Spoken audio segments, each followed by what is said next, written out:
be here. So I'm the secretary of the ILSA Journal, and the ILSA Journal is organizing this event to assist students for submitting their articles to the ILSA Journal, which is the deadline will be the 14th of February, so Valentine's Day.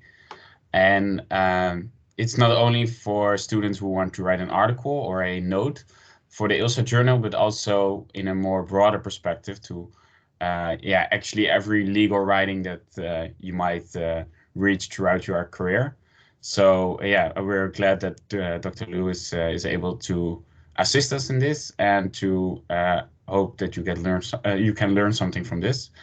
The ILSA Journal has a journal edition every year, and for this year we had such a huge members, for who were interested in the journal. So we have created various sub committees, as we call them, inside the journal. So if Rumet, as she explained, has been the leader or the spokesperson for the workshops, and we have guest lectures where we had last week, or almost 2 weeks now, we had a guest lecture about the environmental law, which is the topic of this year's journal. So that's why we're here, and I hope to see everyone maybe back soon. I would like to give the floor to Dr. Lewis, and she will get going, I think.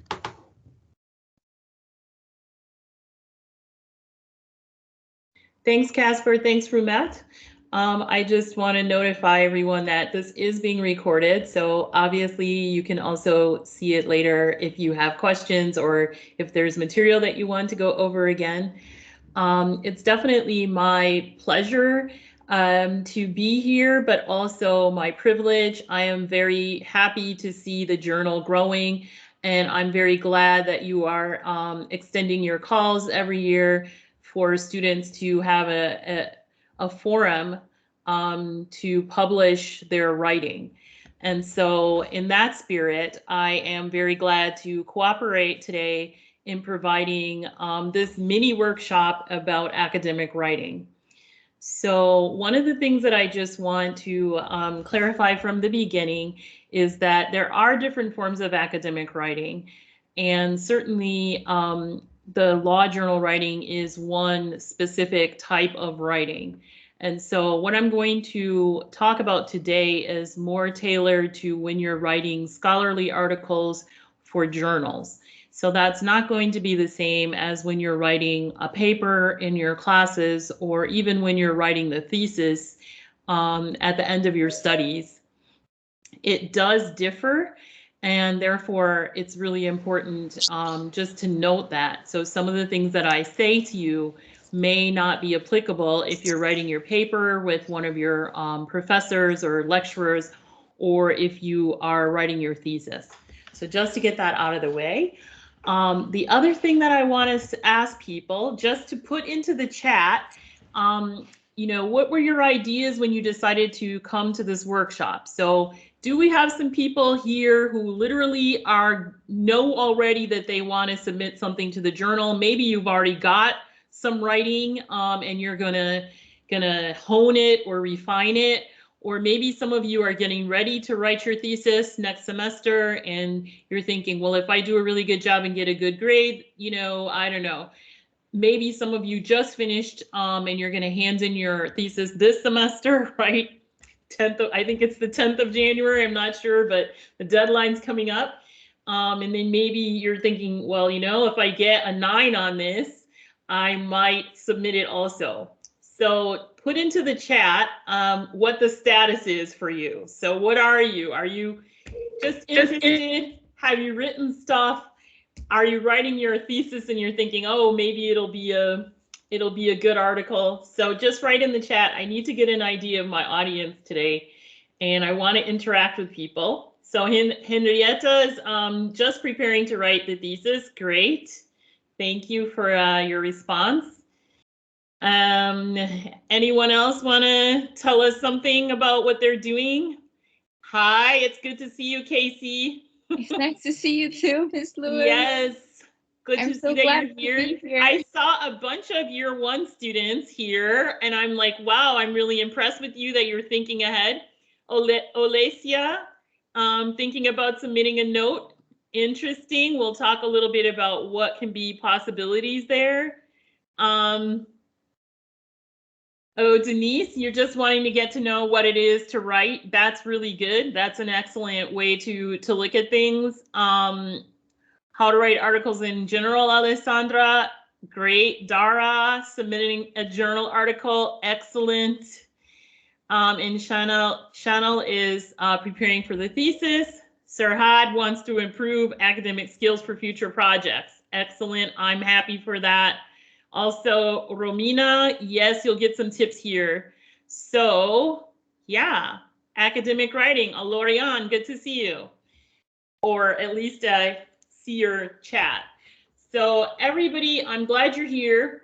What we're going to do is I'm going to try to make it as interactive as I can, even though I'm presenting also at the same time. But I find it better if people can talk and say things and ask questions as we go along, rather than say, oh, there's a Q&A at the end, because I don't know if that's useful for people. If you just interrupt me, interrupt me if you want to, and that's fine.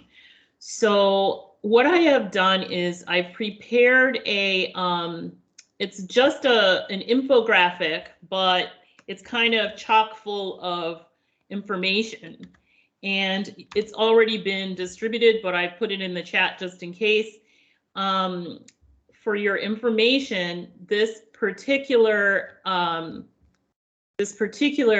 infographic has hot topics in it, and you can press the buttons on it and get to additional information. So that's really important, because I have a few things in there that are useful, a few YouTube video clips, as well as even like, I think I've got the journal call. Maybe I don't, I can't remember what I have there anymore, but I'm gonna start with the journal call, because when we're doing academic writing, the most important thing is to make sure we know what's expected.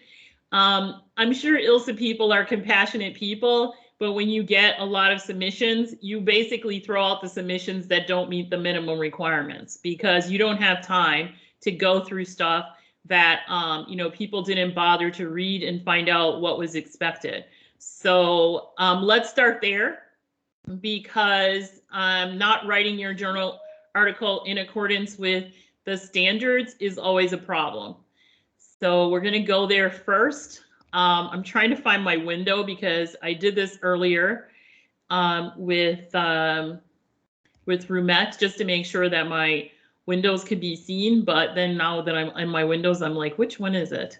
So let me do this one more time. I think I'm just gonna have to flip through them till I get to the right one. So yes, calls. This is the submission guidelines.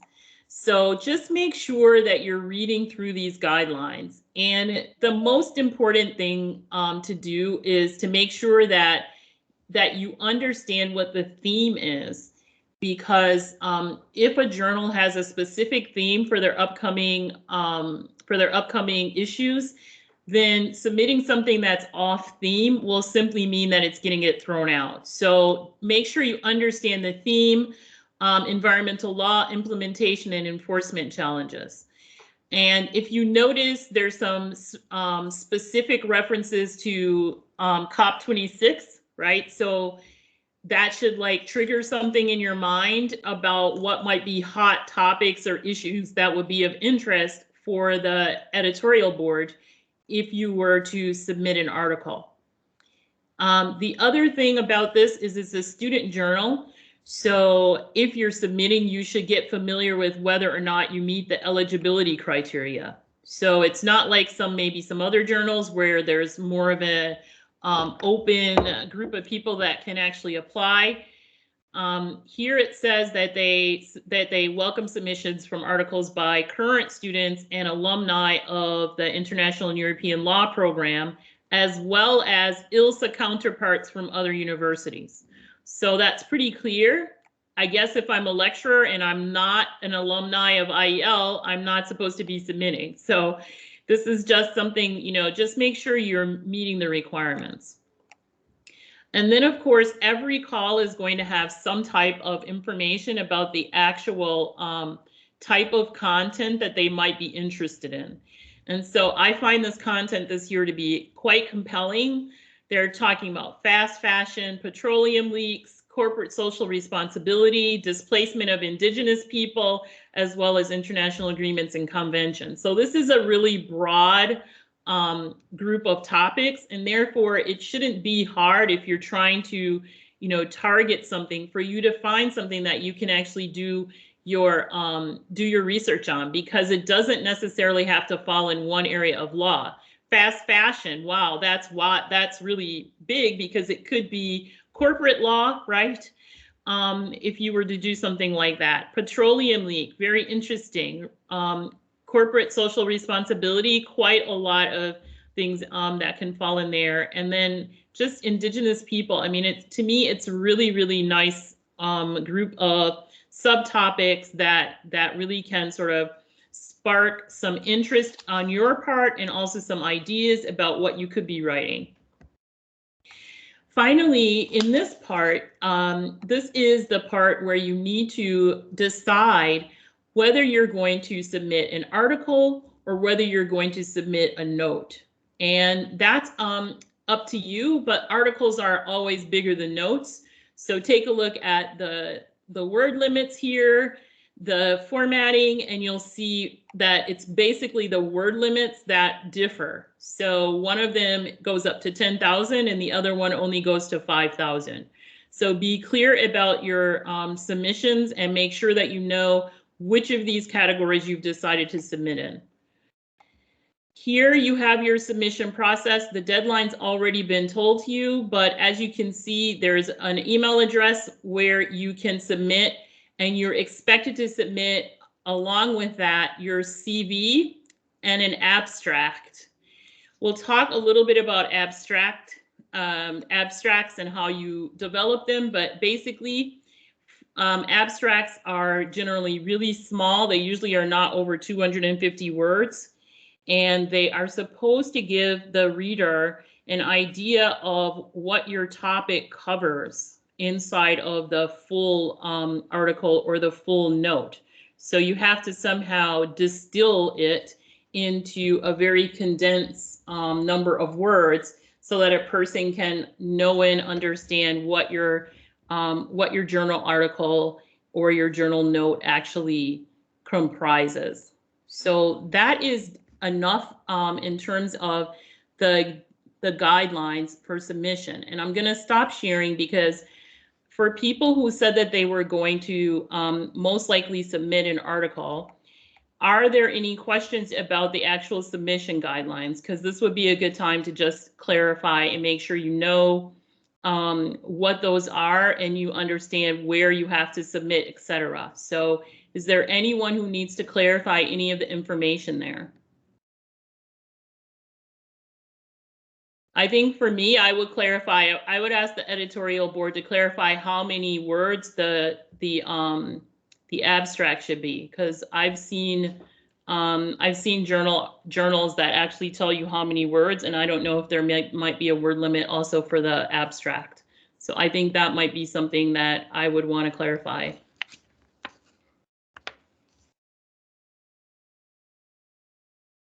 So I'm just going to write it in the chat.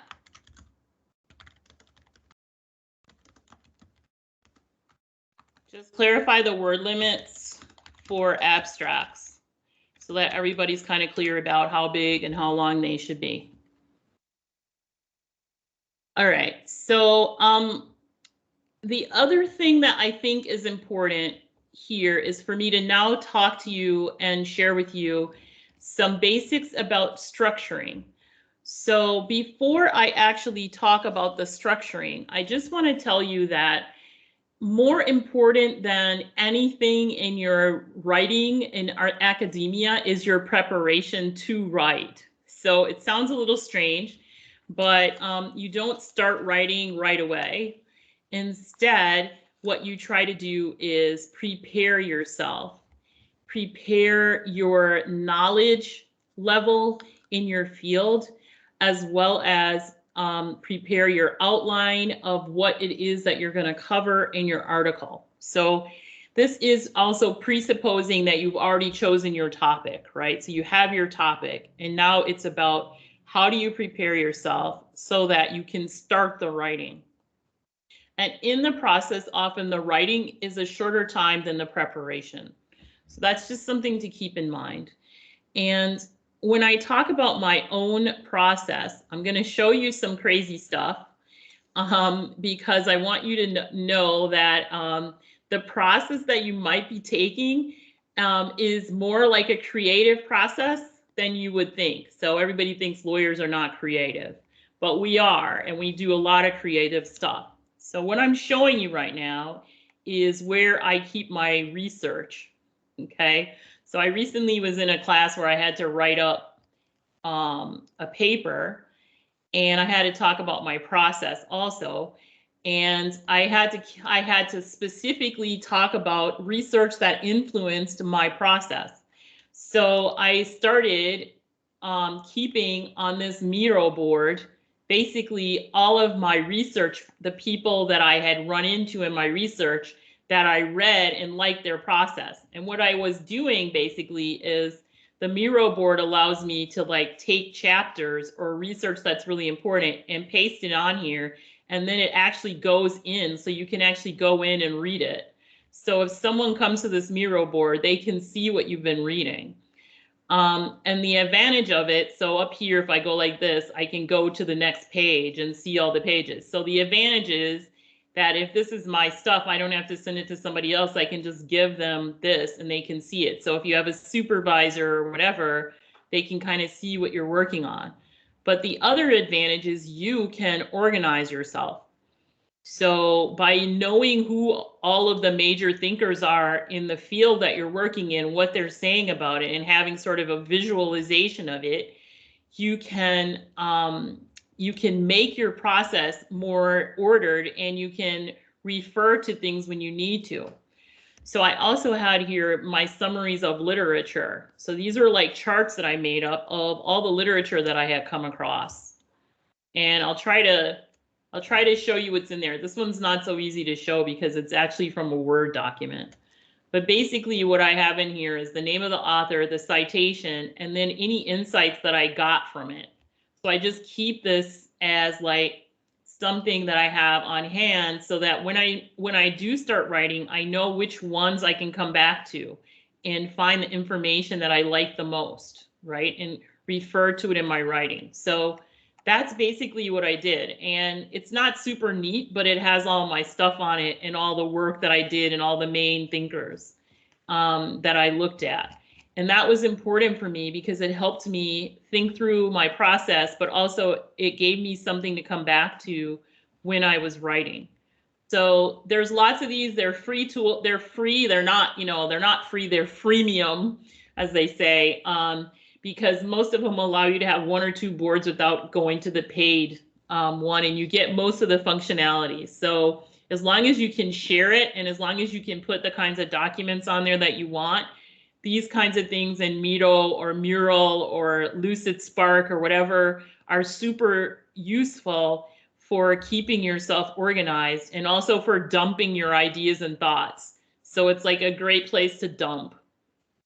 In the end, my final products are also in here. So this is my final product right here. So I put my writing, this has got like, I don't know, 20 pages, 18 pages, I guess. But basically I put all of my writing here so that I can see the end product at the end. So that was basically my product that I wrote up in the end. That's what it looks like.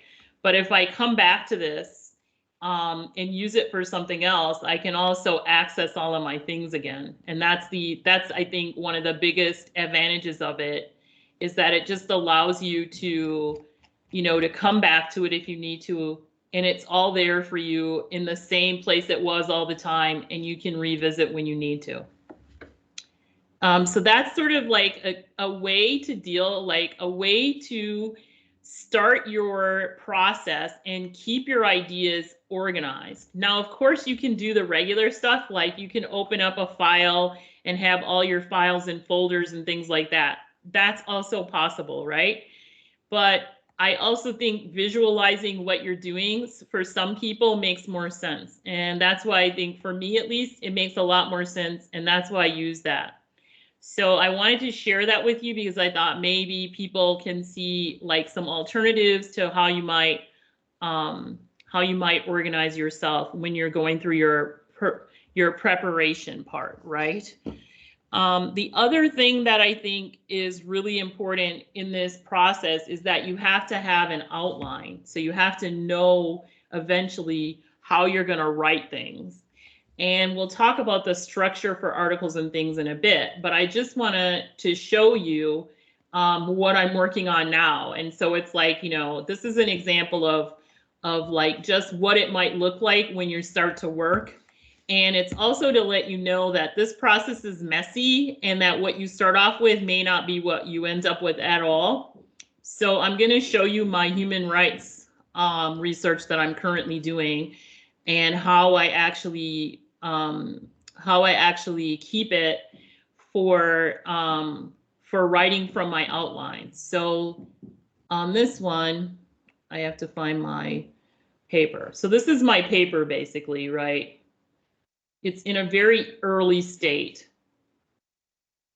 And essentially, as I'm going through, I'm basing it off of an outline that I made. And my outline is very sparse. So I'm actually really still working on the outline. But I had also like started writing certain small parts. But this is sort of the outline. And what I'm doing is I'm going in and filling in certain parts of it. And as I do that, I'm taking parts of this outline and moving them down and basically writing certain parts up. And that's all I'm doing. So it's really messy. It's not anywhere where it needs to be, but it's how I have to work through it as I'm reading the literature. So it's the way that I sort of do my process. And more importantly is that while I'm doing this process, I am keeping track of all of my citations. So my citations are there. And this is hard to do unless you use something called a citation manager. And I have a citation manager that I use, and I'm going to just let everybody know about it. It's called Euris. And it's a legal citation manager, which is why I want to let you all know about it. So I'm going to just put it into the chat. I'll show it to you, but I won't go into it. A citation manager is basically something that allows you to put all of your documents and research into one place. And then as you're writing, you can refer back to the document and it throws the footnote with all of the correct information into your document without you having to write it yourself.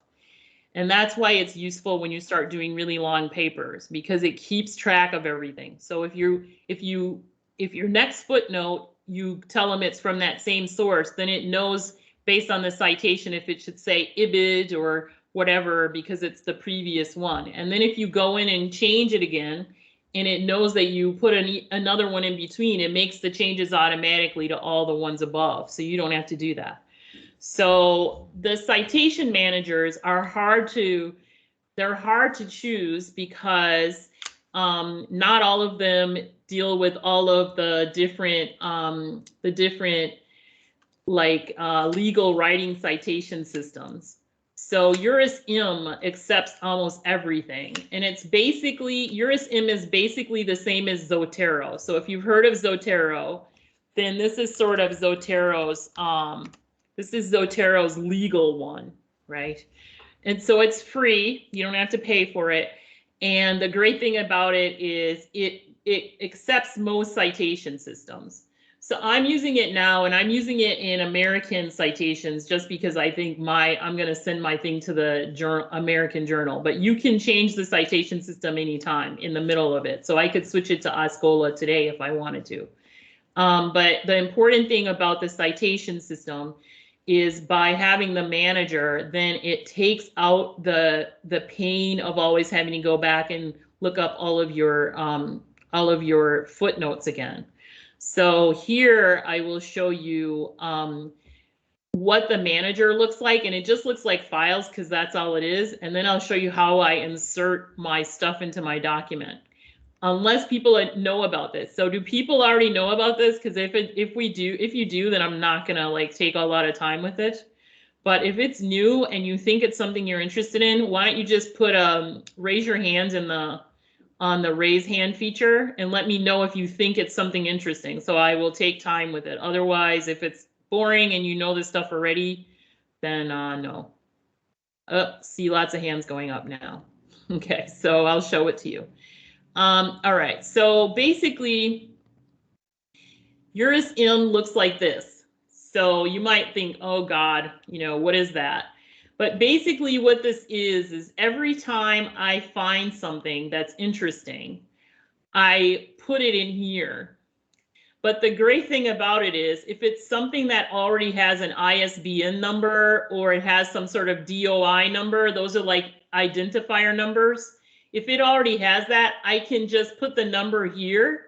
If it's ISBN, DOI, PMID, or any of these things, if I just put the information here, it automatically adds it. It already gets all the information. And then on this side, you'll see it populate all the information. So you don't have to do that yourself. So then the document's already there inside of your references. And the great thing is if I do this to the add attachment, let's say I have a PDF of it, then it'll add the PDF. So you can see some things I already have a PDF because it was maybe open source, so I could get it. And that means that I never have to save my PDFs anywhere else. They're already here. So then I just go to them and read them from here. So then it opens up in another window. If I double click here, it opens up in another window that you can't see, but it basically has the PDF of whatever it is that I did. So that's what Euris does. Euris just saves them all in this area in alphabetical order based on title. And then when I get ready to write, I will show you what I do. So I have to switch again. Sorry about that. So basically when I write, I'm back here in my document. If I come here and I say to myself, oh, I need a footnote. So then I just type in this and it opens up a footnote down here. And then what I do is I go into my Zotero tab and I say add edit citation. And when I add edit citation, I don't know if you can see this, but there's a little pop-up menu that comes up. So I'm not sure if you can see it, but I'm going to type in basically a last name of something, of somebody or something in there that I want to refer to. And then what it's going to do, I just have to have just a few things. It's going to pop up anything that's similar, and then I just choose off the list. So I just chose this one by Akande, and now I'm going to enter it. And basically what it's now done is it's put that into my document. So here it is. And it's in the citation format that I chose because I've set up my settings so that it uses the citation system that I wanted to use. So this is Blue Book, which is the American legal citation for a lot of law schools and a lot of journals. So it used that citation when it put it in there. So that's basically how the citation works.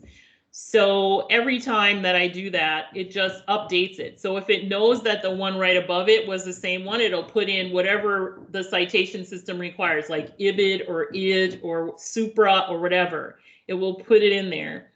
And the only thing that could possibly go wrong is just if, for whatever reason, you're doing something that's unusual inside of the citation, you might have to go back in later on and adjust it. But these things are so good now that very few of these citations need any adjustment. So it's really working amazingly. Between now and like 10 years ago when I was writing my PhD, it's already like it changed so much, and it's amazing that it's free.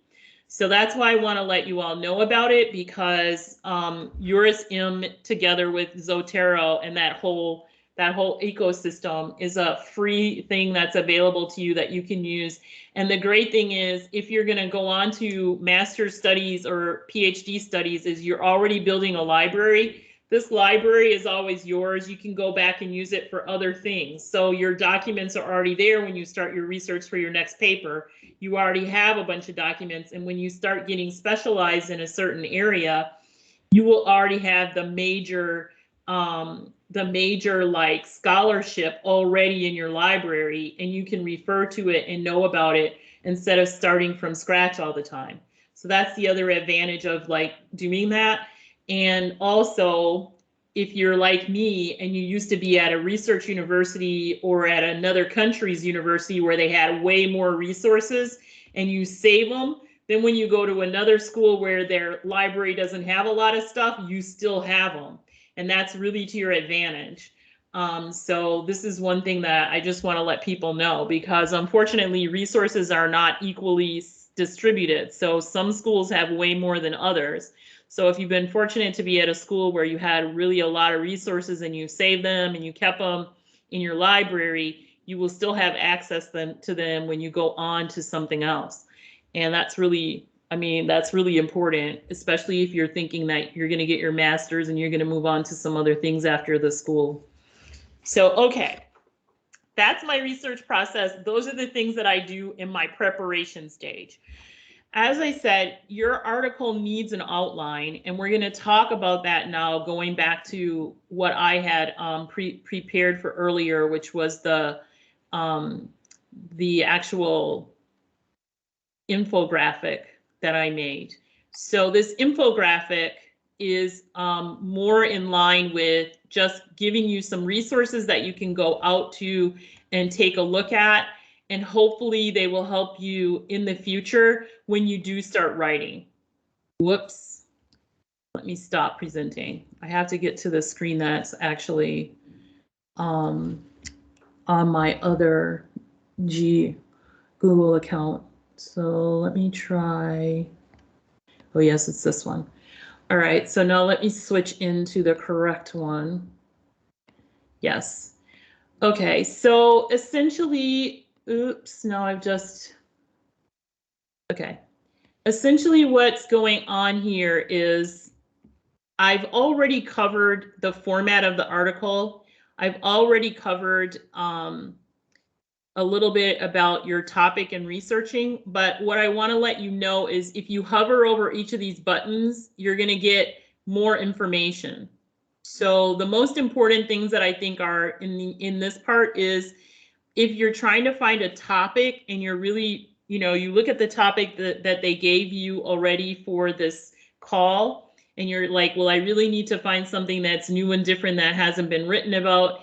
This particular, this is a student, this is a law student, and in this thing, they talk about how they choose their own topics and how they find novel topics. So I think that clip is really good. It's short, it's interesting. And then here, there's some more information about just how to research your case note. And I'm not going to go over that because I think you have to wait until you're actually in the middle of researching to like get yourself some help for that. And then here is just in the middle, like, you know, these are the things we went over from ILSA about what they're expecting when you hand in an article or a note and where you should submit it. So now we're going to come to what I think is the heart of what I want to say today, which is how do you structure your journal note and how do you structure your article? And each of these plus signs has additional information from some very excellent sources that you can look at. But what I want to talk to you about is the fact that your journal note can be something that is a simple and straightforward way of writing. So for the students that are in year one that are here with me today that may not be thinking about a thesis right now, this might be something for you, because one of the main things that a journal note will do a lot of times is summarize a new case that comes down from a jurisdiction, from a court or something like that, or legislation. So anything that's completely new, that doesn't have a lot of writing on it already, but that you can get to because there will be a decision from the court, for example. These are really good things that you can use for your journal notes. So when you write that up, you're basically doing a case analysis. And what you have to do is you have to start it off with an introduction, which basically lets people know why this case is important and why you consider it to be one of the more important decisions that currently come down from a court. And you'll know that because everybody will already be waiting for this case in advance. They'll all be talking about, we can't wait until this case is decided. So you'll know that already. And then what you need to do after that is you need to objectively inform the reader about the facts of this case and the main things that happened before it got to the instance where it is. So everything that happened in the previous instances you have to talk about.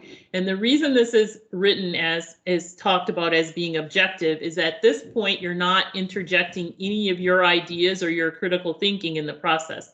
You're simply telling us the historical background of how it got where it is and the main facts that are part of the case.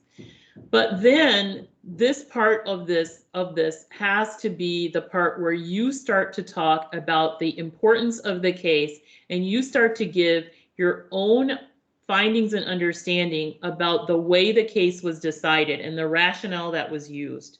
And you have to think about policy also. And you come to some conclusions about whether this case was decided in the quote right or wrong way, right? Because most of the time people are going to come on one or the other side of whether they like the decision and how it was reasoned by the court or the instance. So this part is going to be very subjective.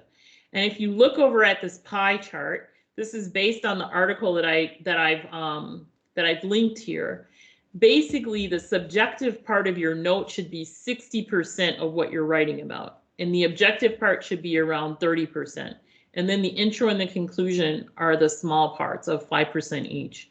So this is just a structure that was suggested by one of the scholars that wrote the note here. And I thought it was a really good structure. And it's also very typical of a journal article.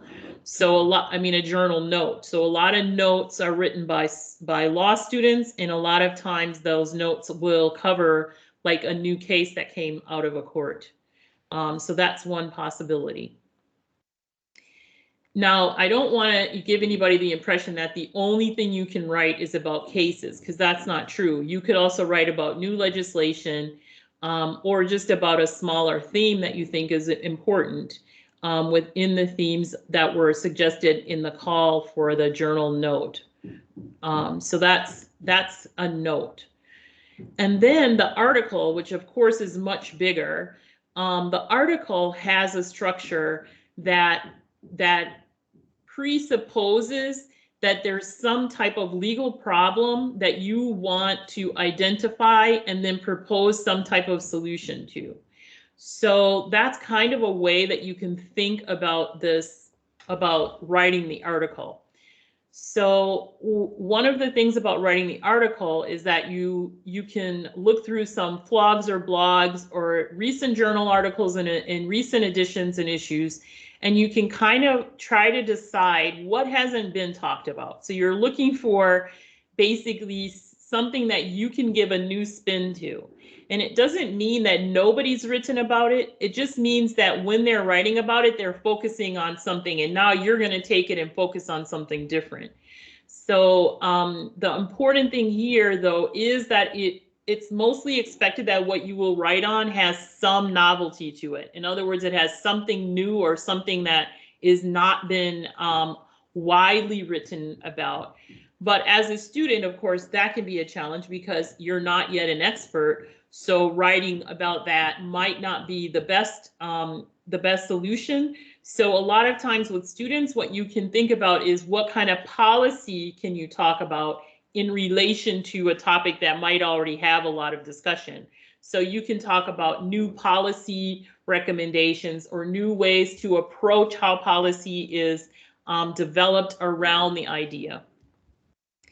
So here, the thing that I think is really important in this part is that you really should give some type of methodology. So what were your methods in going about this research? And so if methodology is causing you like a bit of PTSD because you might be thinking about research lab or whatever, methodology can be straightforward. You just need to understand, am I looking at the law as it is? Because if I'm doing that, I'm probably using doctrinal methods. Or am I looking at the law as it should be? Because if I'm trying to suggest what could be or what could be better about the law, then I'm most likely using a normative approach. And based on that, you can give the reader an idea of what this methodology was that you used.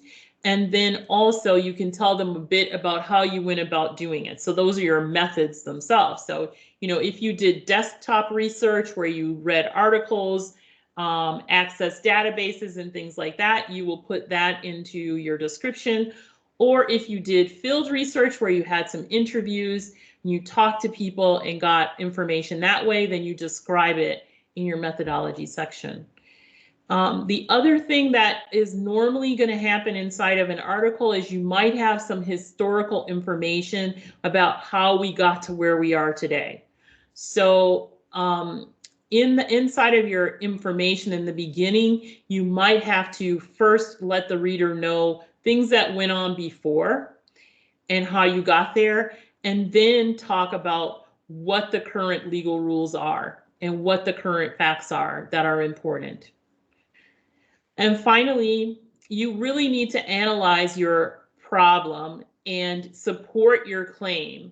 And that's where your scholarship and your research come in, because whatever kinds of scholars have been writing about this, you need to summarize and you need to explain why you disagree or agree with what they've said. And the important thing here is that you really do have to identify the most important scholars in the field. So that means you have to be well read in the field itself and who's writing here in the legal perspective about environmental law. Who are the main thinkers? Have I read through their literature so I understand what their positions are?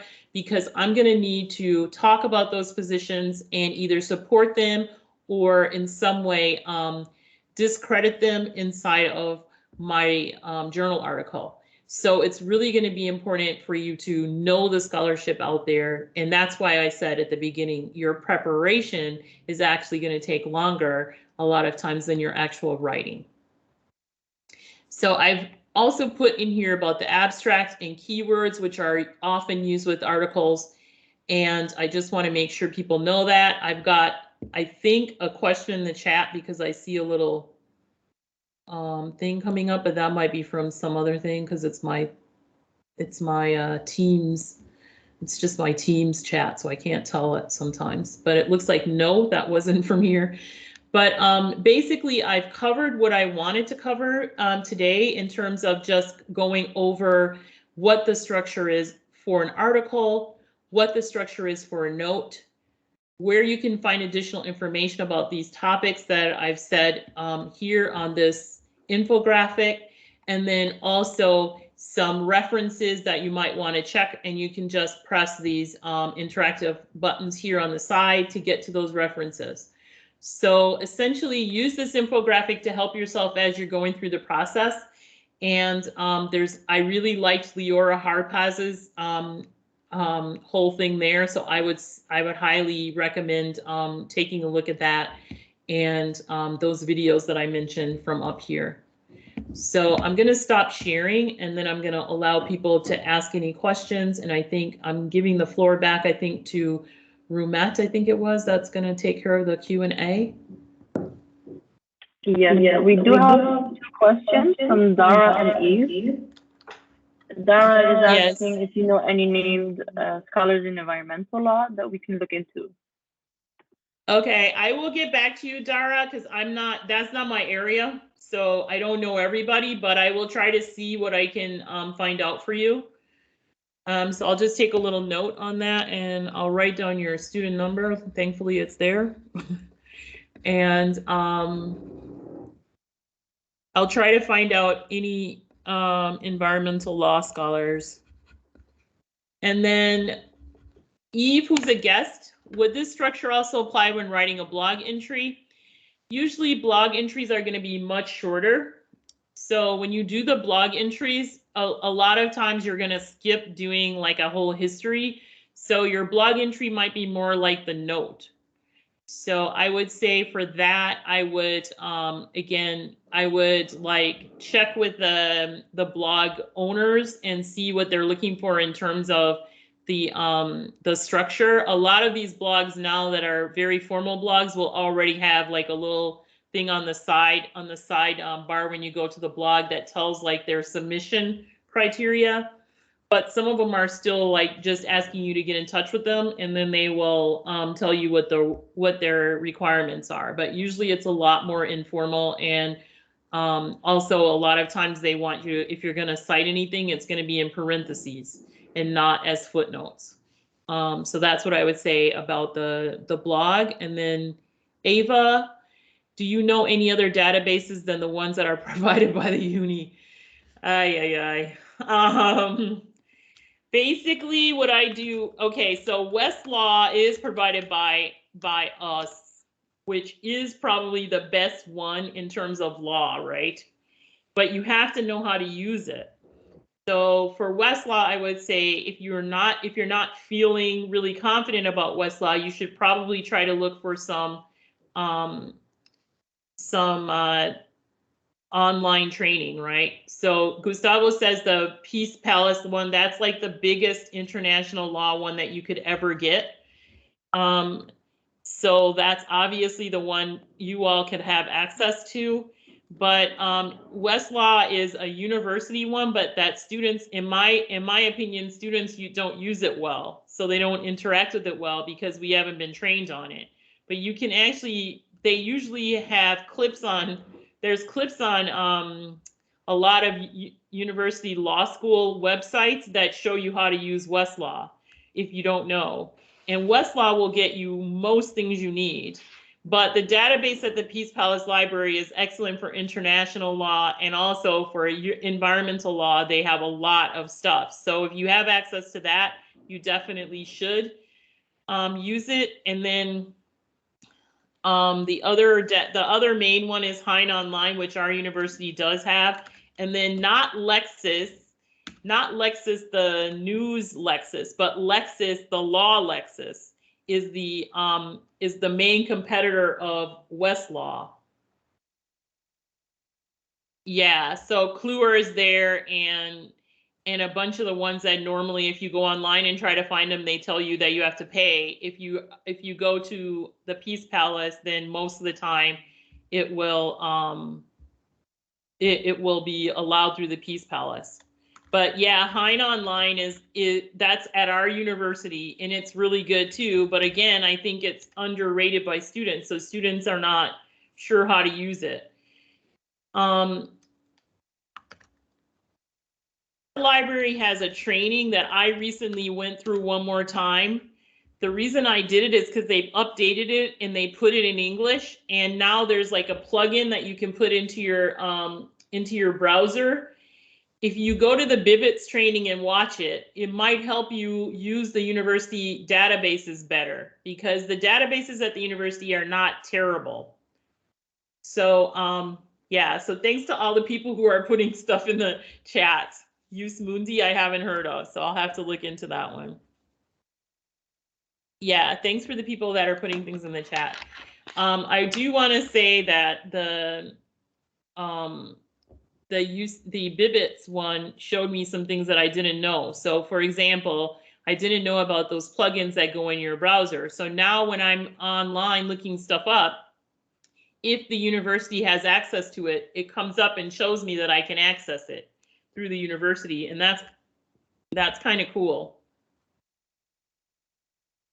Okay, so they said, do you have to pay for the Peace Palace online library? Yes, you still have to have the card, right? As far as I know. And it's like $39 a year. And that's why a lot of students, I think, don't get a membership right away until they need it. And I don't have a membership right now to it because I don't have time to go to the Peace Palace Library and pick up my library card that I ordered during the pandemic and that they won't give me in the mail. So I actually don't use it because I have to get the physical card first. Anyway, I think the good thing about it is that with what we're doing now with online open journal access, a lot more of your journal articles don't have a paywall. And so you can actually get a lot of these articles now that are high quality that are on open access. So open access is sort of what I think is going to be the wave of the academic future. And I highly recommend to students that when you start getting at other levels in education where you're publishing things, that you go with open access journals, which don't have paywalls and that other people can see your research. And a lot of them are digital now anyway, so there's no reason to have to be paying these high fees for things that can be done pretty inexpensively because they're digital. So I wanted to just point that out, and hopefully some of you in the future, when you're being actually published, will decide to use the open access journals. So thank you for your time, everyone, and also for your input and for interacting in the chat. I'm gonna let the question and answer continue because I kind of took back over. That's okay. I'm just waiting to see if people are asking any other questions, and then I'll conclude. Oh yeah, open access journals. Yeah, let me just find some, and I'll just put it in for you.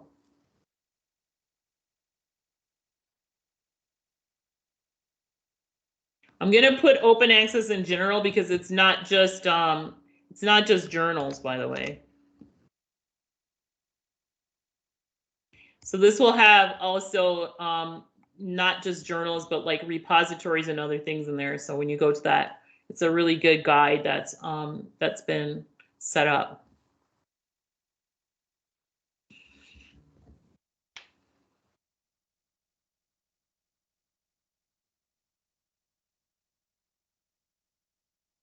Does anyone still have any questions also about the requirements for the cost submissions of the ILSA Journal?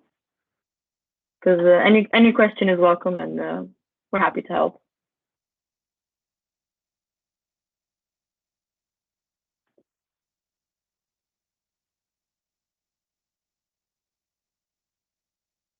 Okay, no, I don't see anything. Oh. Okay. Do you have any absolute don'ts for academic writing? One of the things I think happens with a lot of academic writing that that gets rejected is when you're not careful to have to get feedback from experts in the field. So then you're writing on something that actually experts are not thinking is novel or they don't think are good. So if you're not doing this with one of your lecturers, right, at least try to get some feedback from somebody in the field who knows about your topic, because one of I think the big don'ts for young scholars is that, and I'm sure I did it as a scholar myself, because I didn't know what I was doing when I was first starting off with my scholarship.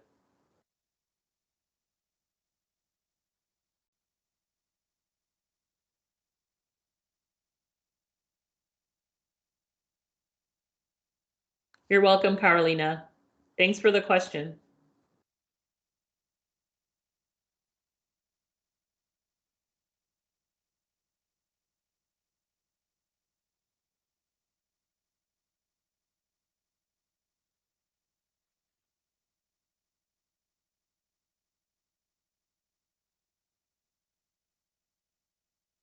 I actually have a question. What about outlining? Some students, for example, have problems with starting with the outline itself sometimes. How would you suggest going about it? Or like, how do you think it should be done in the best way? One of the things I try to do is look at when I'm looking at the scholarly articles that have been written that I have to do for my normal research and background, I look at how they're outlined. Like, what's the outline that they give? Because normally, you know, if you notice that all of the articles that you've been reading about your topic tend to show the historical background, then probably you should be doing it. But if you notice they don't do that because maybe it's something that doesn't need to have that kind of discussion, then probably you shouldn't do it, right? So kind of look to see what the other articles that are in the field are doing and kind of use that as your way of outlining. Because you'll notice in your field what it is. Like in human rights, there's no way that I can write anything about human rights without also talking about like all of the main treaties that happened after World War II, right? So I always know that I have to throw that into anything that I write. So it's kind of like you get to like see what it is that scholars constantly talk about and what are the main things that you have to touch on when you start talking about your subject, right? Yeah. Thank you for the answer. No worries. How to not get overwhelmed with your research. In the second part where I have a little plus sign on that infographic, there's a plus sign that's kind of rotating under the article thing. There's a really, really good clip that's done by a law professor that's talking to law students about how to write papers and also how to do academic writing. And one of the things that she talks about is giving herself motivation, like different incentives to write. So like she said, if it's a really hard day and you're not getting anything done, you might say to yourself, I'll get a piece of candy or whatever it is. She said candy, but she said it could be any kind of incentive, right? If I write 300 words by the end of the day, right? So that was basically the kind of stuff she did. Or like if in the next hour I can write 2 sentences, then I get to have my break. Something like that. But I also think you have to walk away from it. So I have a really, really hard deadline coming up next Tuesday. And over the weekend, I was supposed to be working. And on Sunday, I had no concentration level whatsoever. And I had to walk away. Like I literally had to get up and leave my desk and do something else. You know, like you see this piano behind me. I played that piano.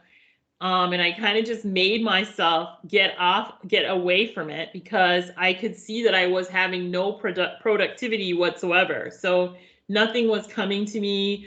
Nothing was coming out of me. It wasn't working.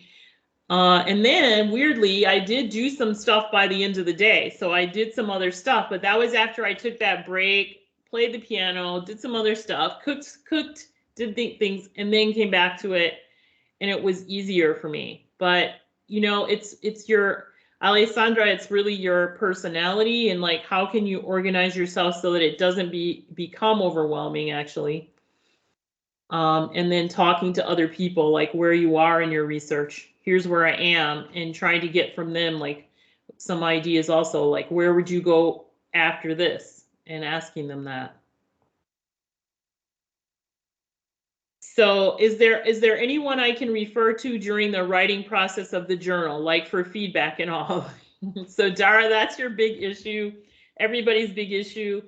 Normally, I mean, I'm just going to talk from the point of view of like the real scholarship. You normally have like these little sessions where people look at parts of your writing and then they sit down and talk to you and say, you know, this is what I think, but they're usually like scholars in the field, so they really know their stuff and they can tell you that. That's not always available because not all lecturers can make themselves available for that. So my suggestion is see if there's somebody that would be willing to be your accountability buddy, and ask them if they would look at it at least 2 times. Try to get a real try to get them to really commit to it, but say, you know, you don't have to look at the whole thing, but would you look at the main part of your arguments and just tell me like what, you know, give me some feedback on whether it makes sense to you. And then there was another suggestion by this same professor, which was that basically what you're doing in there what you're doing in your writing has to be able to be said in one sentence that a person outside of your field can understand. So you should be able to say in a very short amount of words what you're researching on, and a person outside of the field needs to be able to understand it. So that's just a little rule of thumb about when you're writing through stuff. Can someone outside of the field understand what you're talking about? They don't have to get all the details, but they need to get a basic idea based on just that.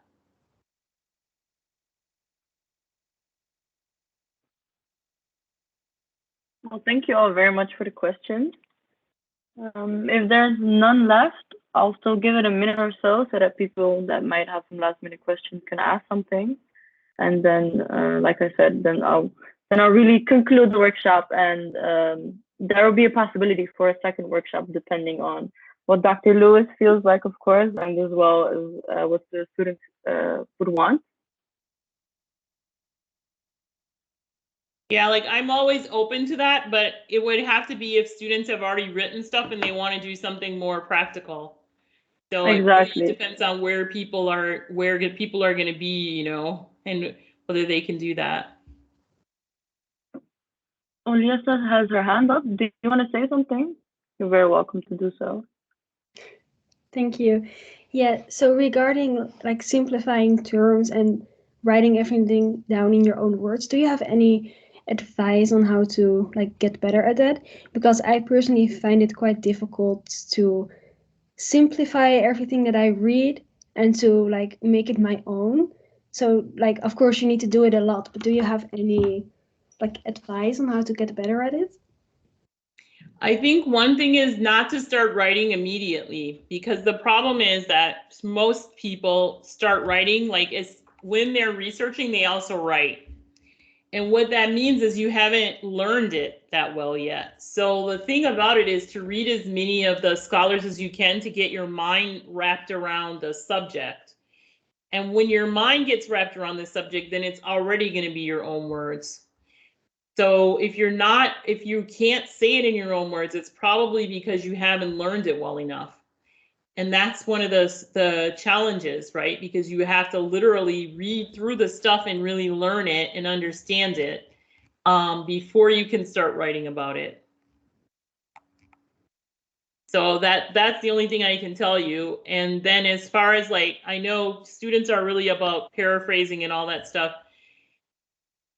It's beyond that now. So it's beyond just, can I paraphrase? It's about the fact that you've learned a subject matter really well, and now you know it so well that you can make a scholarly article out of it.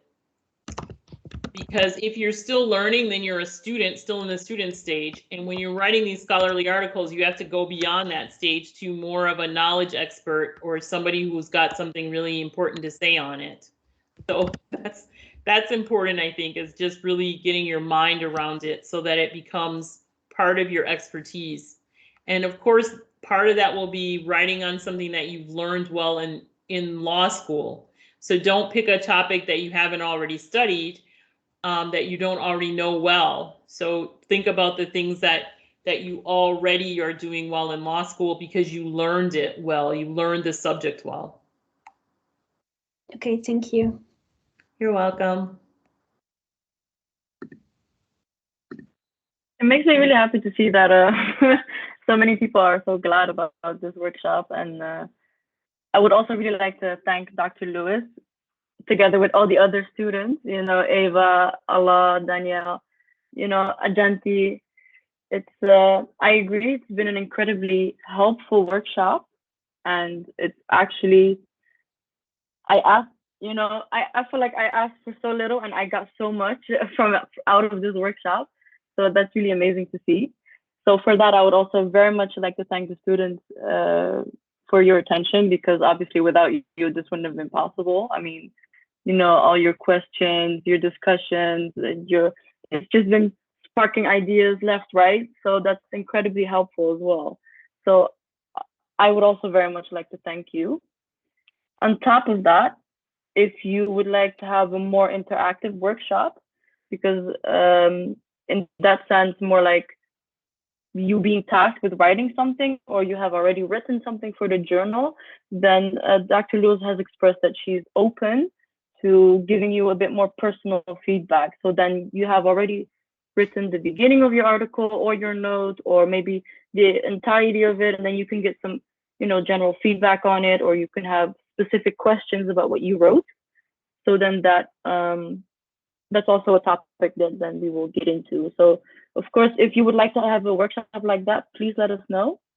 We will send again our contacts, the ILSA Journal email, social media, all of it. I apologize for not having my camera on because it will crash my entire laptop. And lastly, we will share the information. And I really want to thank again Dr. Lewis, Casper, Gustavo, and all the students that asked questions, and also Alice. You don't see her right now, but she has been incredibly helpful behind scenes, figuring out the team's logistics. So if there's anyone that would still like to say something, I very much welcome that. I hereby finishing up the workshop. And like I said again, please let us know if you would want to have a more interactive workshop for your own writing. And if Dr. Lewis has some concluding remarks, some last, no, nothing. No, just thanking everybody for being here, and also just thanking ILSA for running this so well. Maybe you guys can give some tips to the lecturers about how to do the meetings on Teams. Well done. Thank you. Thank you. Okay, bye. Bye. Have a good evening. And I will post the recording, so no need to worry about that. Thank you. Bye-bye.